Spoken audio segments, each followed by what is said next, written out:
A Song of Fire and Ice, and subsequently the show it's based off of, Game of Thrones, is an incredibly complex story. I'll be reviewing the show specifically, but won't be able to cover all facets of it. Every episode is important, if not to further the story, then for important character development, and nothing is done merely for filler. To make sure this is a good refresher, I'll have to only cover the most important aspects of each season needed just to bring you back up to speed. This is not intended to be a replacement for the show, but rather a great companion piece for it. With that being said, let's get into A Game of Thrones.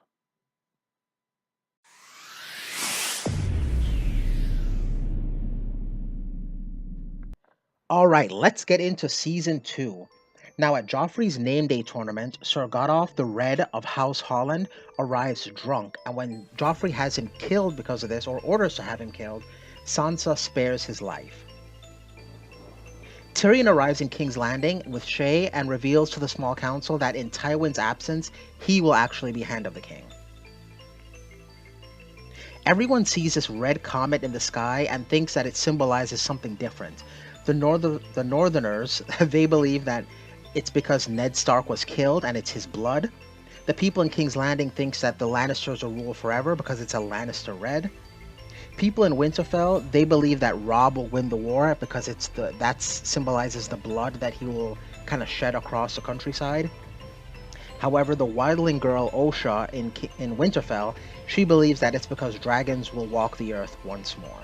Across the Narrow Sea, what's left of Daenerys' Khalasar is starving, so she sends 3 of her trusted blood riders to search for a city or people or a river or anything they can find. She sends 1 northeast, 1 to the east, and 1 southeast. Now, when one of the horses returns with just the head of the rider, they all begin to worry as to what enemies are out there. North of the Wall, Mormont and Jon Snow with a band of Night's Watch members meet up with a wildling named Craster, and he tells them that Mance Rayder has united all the warring wildling tribes. They also find that Craster marries his daughters so that they can have more daughters, so that he can marry them as well. But he sacrifices the boys as an offering to something. We're not sure what that is yet. Lord Commander Mormont knows about this when Jon Snow finds out, and he lets him know that he kind of knows what's going on. Also, this is where Sam meets Gilly. Gilly is one of Craster's pregnant daughters / wives. The priestess of the Lord of Light, Melisandre, she says that Stannis Baratheon is going to be Azor Ahai, and he will wield the Lightbringer, which is a flaming sword. This is actually the first time we've heard about this prophecy. That's going to be pretty important later on. Now, Stannis revealed that when Ned found out about Cersei's children not being Robert's, he sent a raven to him letting him know this. And now Stannis actually sends hundreds of ravens all throughout Westeros telling everybody that this is the case. Robb sends Sultan Lannister, the cousin of Cersei, with his peace terms of the North's independence back to King's Landing. He kind of acts as a messenger between Robb and Cersei in King's Landing. Robb realizes that he cannot attack King's Landing without more ships, so he sends Theon Greyjoy back to his home in the Iron Islands in Pike so that he can recruit them to his cause because they're the best ship makers and pirates, basically. However, Catelyn says that he should not do this because you cannot trust a Greyjoy.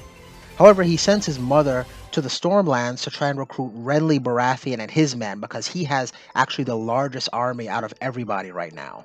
Joffrey sends Janos Slynt and the Goldcloaks to kill all the babies that were bastards of Robert Baratheon, and he finds out that Gendry is also a bastard of Robert. However, they find out that he's actually on his way to the Wall. On the road, Arya meets Jaqen H'ghar locked in a cage and 2 other men, and she reveals to Gendry that she actually is Arya Stark and not a boy. Castle Black at the Wall, they send a request to King's Landing asking the crown for more men because they don't have enough men to man the wall, and Cersei refuses, saying that they're fighting a war and they cannot basically spare any extra men. Tyrion meets with Janos Slynt, and for killing all those babies, especially the one in Littlefinger's brothel, as well as making the decision to back Joffrey instead of backing Ned like he said he would in the throne room, since he did betray one of the Hand of the Kings, Tyrion, being the new Hand of the King, he sends Jaina Slint to the Wall to join the Night's Watch, and then he names Bronn the new captain of the City Watch. When Theon gets back to Pike, his father, Balon Greyjoy, rejects Robb and Theon's offer to join. Oh, also, Robb Robb kind of feels up on his sister. He didn't know it was his sister at the time. Anyway, it was pretty funny. Now, Balon, he actually plans to attack Winterfell while Robb and his men are fighting Tywin Lannister in the field, and Theon, instead of rejecting this, he joins them in this plot. At this point, Bran begins to warg into his wolf summer, even though he doesn't really know what's going on. Catelyn arrives at the Stormlands to witness Brienne of Tarth defeat Loras Tyrell in single combat and become one of Renly Baratheon's Kingsguard. Back in King's Landing, Tyrion told Grandmaster Pycelle that he will marry Princess Marcella to a prince in Dorne. He tells Varys that he'll marry her to Theon Greyjoy, and then he tells Littlefinger that he's going to marry her to Robin Arryn, and told each of them not to tell Cersei. Now, when Cersei confronts Tyrion about sending Marcella to Dorne, he now knows that Grandmaster Pycelle is the person that he can't trust, and kind of locks him away in a cell. He also forces Lancel Lannister to be one of his spies when he threatens to tell Joffrey that he knows that he's been sleeping with his mother, Cersei, which is also her cousin, by the way. Some Lannister men catch up with the band that is traveling with Arya to go to the Wall. They kill the men and take the survivors to Harrenhal. This is where Arya develops her list for the first time. Initially, her list consists of Cersei Lannister, Ilyn Payne, Sandor Clegane the Hound, as well as Joffrey Baratheon, or I guess Joffrey Lannister. Soon she adds Gregor Clegane the Mountain, as well as Polliver. Now, right after Gendry is right about to be tortured, Tywin Lannister shows up to Harrenhal to stop all the torturing, and he realizes that Arya is a girl and makes her his cupbearer instead of being tortured with the men.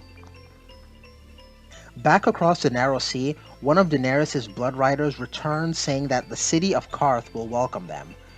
When Daenerys and her small Khalasar are about to be locked out of the city, however, one of the 13, Zeroxis, by the way, this is like one of 3 brothers that are that are in this show, but this guy, he's part of the 13 that actually rules the city, and he vouches for her to allow them to enter. In the Stormlands, Renly and Stannis Baratheon meet, and neither one of them want to give up claim to the throne. Now remember, if we go by the line of succession from Robert, Stannis is actually the rightful king, since the children are not really his, and Stannis is the oldest brother. Now, Melisandre, the Fire Priestess, she appears to look like she's pregnant almost, and she quote-unquote gives birth to a shadow creature which takes the form of Stannis Baratheon. Now, this shadow creature shows up in Renly's room, and he stabs him in the heart, killing him instantly. On the Iron Islands in Pike, everyone is about to go and attack the north, but Theon gets the idea to attack Winterfell right away, so he takes his band directly there. In Harrenhal, Jaqen H'ghar is dressed in Lannister armor and tells Arya that since she saved him and the 3 men from being burnt in that cage, that she took 3 deaths from the god of death, and that 3 deaths must be given back. He says that she can name any 3 people, and he will kill those people for her. At this point, Arya names the Tickler, the man who in Harrenhal who's the guy who really tortures everybody. Soon after, the Tickler is found dead on the floor, and nobody knows how this is the case. North of the Wall, Mormont, Jon Snow, and the rest of the Night's Watch find out that Mance Rayder, who is an ex-Night's Watch brother, he united all of the warring wildling clans all together in one army. Now, Mormont, Jon Snow, and a few others, they actually go to attack in a small group and send the rest of the Night's Watch back to Castle Black. This is including Sam, so Sam is going back to Castle Black. Jon Snow and his small group, they actually find and ambush a bunch of wildlings and take them, basically they kill them all, except for one, the female wildling that they take captive named Ygritte. In Winterfell, soon after Bran dreams that the entire castle is being flooded by water, Theon and his men from the Iron Islands actually take over by force. Remember, they're from islands, so being flooded with water, this is kind of a premonition. They kill a bunch of people as well as Sir Roderick, and Theon kills him rather sloppily. When everyone beheads someone, it's usually in one stroke, and Theon is such a screw up, it takes him several strokes to try and cut his head off, and he actually has to kick it off at the very end. In King's Landing, Marcella Lannister is sent to Dorne to get engaged to the prince there, and this happens right before a big city riot actually attacks the royal family. Now the Hound turns back to save Sansa right before a band is about to rape and kill her. Now in Harrenhal, Arya has Jaqen kill another Lannister soldier when he discovers that she took a message from Tywin's war room and was about to go tell Tywin that she did that. In the field, Robb Stark meets Lady Talisa Maegori, I believe it's pronounced. She's from Volantis and she's acting as a medic, healing people. Now when Robb finds out that Theon is holding Winterfell, Roose Bolton suggests that instead of going back himself, that he will send his bastard to take it back while Robb continues to fight the Lannisters in the field. Now in Winterfell, the wildling girl Osha helps Hodor, Rickon, Bran, and their direwolves escape, and then she goes with them, so they kind of escape Winterfell. Back across the Narrow Sea in Qarth, Daenerys finds her Dothraki people, just a whole bunch of them are just randomly killed on the floor in her room, and she finds that her dragons have been stolen. She soon finds out that Xaro Xarondoxus and the Warlock were the ones that stole the dragons. They kill the rest of the 13, and they tell Daenerys that her dragons are in the House of the Undying, and if she wants to see them, then she has to go there, basically to get them back. After Renly's death, Brienne of Tarth, she actually goes and travels with Catelyn, and Catelyn sends Jaime Lannister with Brienne to bring him back to King's Landing so that she can trade his life for the lives of Arya and Sansa, and this is against Robb's wishes. Tywin Lannister leaves Harrenhal right before Arya can name him to Jaqen H'ghar, so basically he saves his own life. Now Jon Snow and Karen Halfhand, he's one of the Night's Watch men that went in that small group. They actually get captured when Ygritte and some of the wildlings ambush them and then take them captive.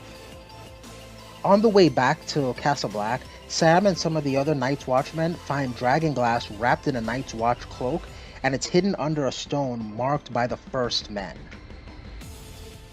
Back at Harrenhal, Arya names Jaqen H'ghar as the last person marked for death, which means basically he has to kill himself.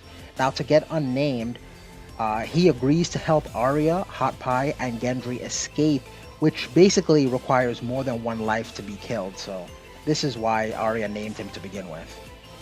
Right before Stannis attacks King's Landing, Bronn and the Hound almost get into a fight, which is a fight I would have loved to see happen, to see who would win against these two guys. Stannis and his army, which is about 3 times bigger than the army of King's Landing since Renly Baratheon's men basically joined Stannis, they arrive at King's Landing by sea, but they don't see any navy to meet their ships. All they see is one ship that is kind of floating towards them, and it's leaking this green liquid that's used to create wildfire, and it's leaking this liquid all around Stannis' ships.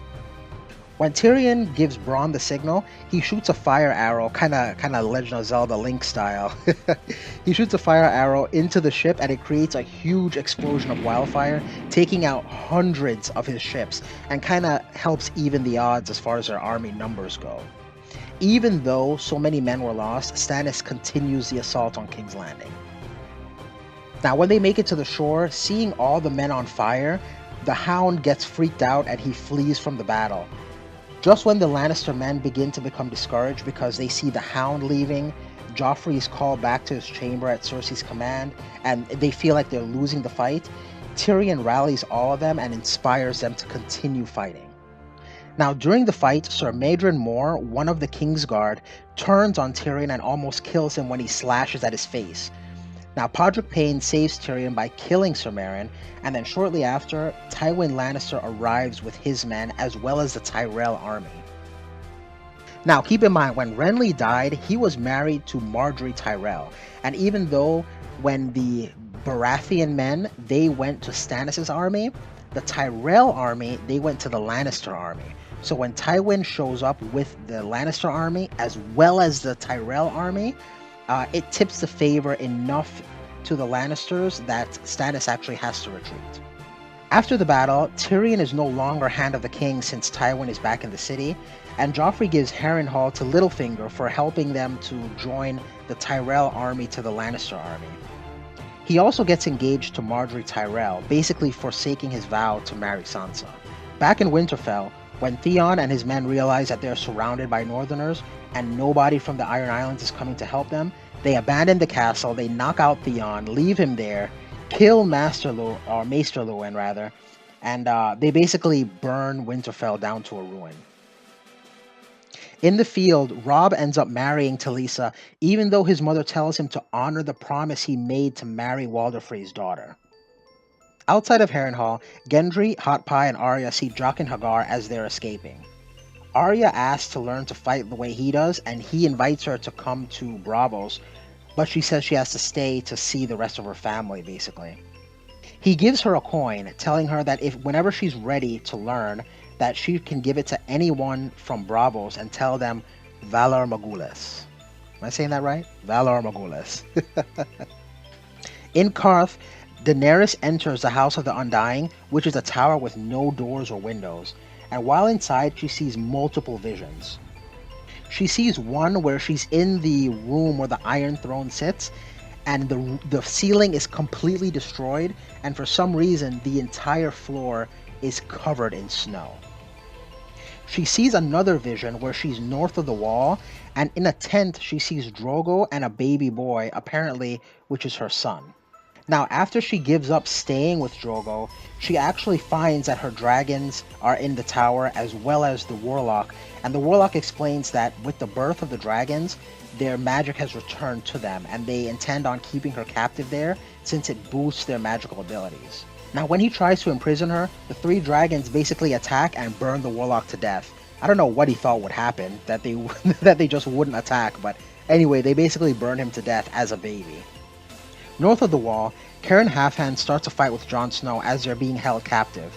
Qhorin actually allows Jon Snow to kill him so that the wildlings would look at him as someone who's betraying the Night's Watch and give him the best chance of survival, basically. Back in Qarth, Daenerys finds Zero Zarondoxus along with one of her handmaidens in bed together after she retrieved her dragon from the House of the Undying and escaped.